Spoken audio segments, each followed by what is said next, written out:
आज की ये कहानी अजमेर सेक्स स्कैंडल की है, जहाँ पे 200 से 250 लड़कियों का यौन उत्पीड़न होता रहा और ये चीजें बहुत समय तक लोगों से छिपी रहीं, क्योंकि उस समय ना तो सोशल मीडिया था और ना ही कोई अन्य जरिया था जिसके तहत ये जानकारी लोगों तक पहुंच पाए। लोगों तक जानकारी पहुंच पाए इसका केवल एक ही तरीका था और वो था समाचार पत्र। और इसी वजह से आज भी बहुत से ऐसे लोग हैं जिनको इसकी जानकारी नहीं है। तो चलिए इस कहानी की शुरुआत करते हैं। अजमेर की शांत गलियां, जहां सुबह शाम अजान और मंत्रों की गूंज सुनाई देती थी, लेकिन वर्ष 1992 में एक ऐसा भयानक सच सामने आया जिसे सुनकर आप चौंक जाएंगे। यह वो दौर था जब अजमेर का नाम एक घिनौने कांड से जुड़ा जिसने समाज की आत्मा को झकझोर दिया। इस कहानी की शुरुआत होती है फारूक चिश्ती से, जो उस समय अजमेर यूथ कांग्रेस पार्टी का अध्यक्ष था। वह सिर्फ एक राजनेता नहीं था, बल्कि एक कुख्यात शिकारी था जिसके पास पैसा, पावर और पहुंच तीनों चीजें थी। उसकी मीठी बातों और राजनीतिक रसूख ने उसे एक शिकारी बना दिया था। वह मासूम लड़कियों से दोस्ती करता, उनके परिवारों के करीब आता, उन्हें छोटी मोटी मदद का झांसा देता और उनका विश्वास जीतता। अक्सर इन लड़कियों को किसी बहाने से वह अपने फार्म हाउस पे बुलाया करता था, जो कि शहर से कुछ दूर पर एकांत में था, और उनका यौन शोषण किया जाता था। उनकी आपत्तिजनक तस्वीरें खींची जाती थी। ये तस्वीरें ब्लैकमेलिंग का एक शक्तिशाली हथियार था। इन तस्वीरों का इस्तेमाल फिर उन लड़कियों को ब्लैकमेल करने के लिए किया जाता था, ताकि वो अपनी सहेलियों को भी इस दलदल में धकेल दे। यह एक ऐसा दुष्चक्र था जो अनवरत बढ़ता जा रहा था और कई जिंदगियों को तबाह कर रहा था। सोचिए, एक मासूम लड़की को न सिर्फ अपनी इज्जत गंवानी पड़ी, बल्कि अपने ही दोस्तों को भी इस जघन्य अपराध में ढकेलने पर मजबूर किया गया। यह सिर्फ एक गैंग नहीं था, यह व्यवस्थित गिरोह था जो अजमेर के समाज को अंदर से खोखला कर रहा था। इस भयानक जाल में फंसी लड़कियां समाज के हर तबके की थी, चाहे वो अमीर हो, मध्यवर्गीय हो या फिर समृद्ध हो। कुछ तो ऐसी थी जिनके परिवार बहुत प्रतिष्ठित माने जाते थे, लेकिन वे भी असहाय थी।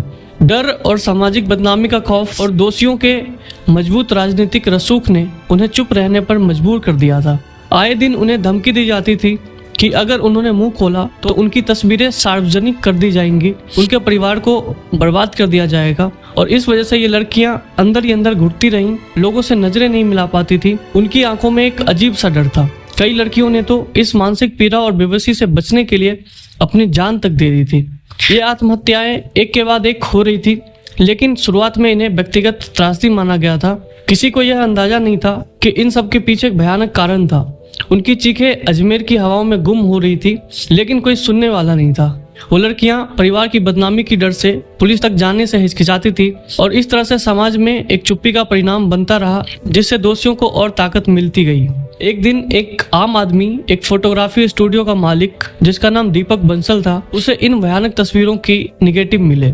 निगेटिव्स दरअसल पुराने समय में एक फिल्म होता था जिसका यूज करके फोटोग्राफ को बनाया जाता था। जब यह फोटो उस फोटोग्राफी स्टूडियो के मालिक को मिलता है तो उसे इन तस्वीरों के पीछे की सच्चाई का अंदाजा नहीं था। अनजाने में उसने अपने दोस्तों के बीच इसे बांट दिया, और धीरे धीरे इस तरह से उन लड़कियों की तस्वीरें उनके माता पिता तक पहुंच गई। जब इस भयानक सच का पर्दाफाश हुआ तो पूरा अजमेर में भूचाल आ गया था। उन लड़कियों के माता पिता सदमे में थे। उनके गुस्से और दुख को किसी भी शब्द में बयान नहीं किया जा सकता था। इसी बीच नवज्योति अखबार के एक बहादुर रिपोर्टर जिनका नाम मदन सिंह था, उस समय एक छोटे से कमरे में बैठकर खबरें लिखा करते थे। उनके पास ये तस्वीरें और इस सेक्स स्कैंडल की जानकारी पहुंचती है। उन्हें ये चीज पता थी कि यह खबर कितनी विस्फोटक है, इससे सांप्रदायिक दंगे भड़क सकते थे, उनकी जान को भी खतरा हो सकता था। लेकिन पत्रकारिता के धर्म का पालन करते हुए उन्होंने अपनी जान की परवाह ना करते हुए इसे छापने का फैसला किया। उन्होंने सिर्फ खबर नहीं छापी, बल्कि दोषियों के चेहरे को बिना ब्लर किए हुए छापे, ताकि समाज में उनके असली चेहरे को देखा जा सके। यह एक ऐतिहासिक और साहसिक कदम था। हालांकि बाद में इस बहादुरी की कीमत उन्हें अपनी जान देकर चुकानी पड़ी। खबर छपने के कुछ ही समय के बाद मदन सिंह पर हमला हुआ था, उन पर गोलियां चली थी। इस तरह से उनकी अस्पताल में दुखद मृत्यु हो गई, लेकिन उनकी हिम्मत ने ही इस मामले को राष्ट्रीय सुर्खियों में ला दिया। मदन सिंह ने अपनी कलम को तलवार बनाया और समाज को जगाने के लिए अपनी जान की कुर्बानी दी। मदन सिंह के बलिदान के बाद पुलिस हरकत में आती है। शुरुआत में 32 लड़कियों ने दोषियों की पहचान करने की हिम्मत दिखाई, लेकिन लगातार धमकियों और ब्लैकमेल के कारण केवल 2 ही लड़कियां अपने बयान पर कायम रह सकी। सोचिए, एक बार फिर डर ने न्याय की राह में रोड़े अटकाए।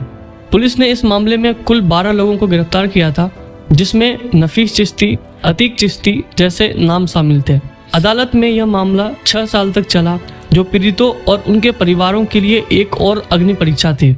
लंबी तारीखें, गवाहों को धमकाया जाना, सबूतों से छेड़छाड़ करने की कोशिश करना, यह सब चलता रहा। इस लंबी कानूनी लड़ाई के दौरान कई पीड़ितों ने आत्महत्या कर ली या फिर अजमेर को छोड़कर कहीं और चली गई, ताकि वो इस भयानक अतीत से दूर जा सके। 1998 में अदालत ने गिरफ्तार किए गए लोगों को बलात्कार और अपहरण के केस में आजीवन कारावास की सजा सुनाई। यह एक छोटी सी जीत थी, लेकिन सबसे बड़ा दोषी, जिसका नाम फरूक चिश्ती था, शुरुआत में गिरफ्तार नहीं हुआ था। उसकी राजनीतिक पहुंच इतनी मजबूत थी कि उसे बचा लिया गया।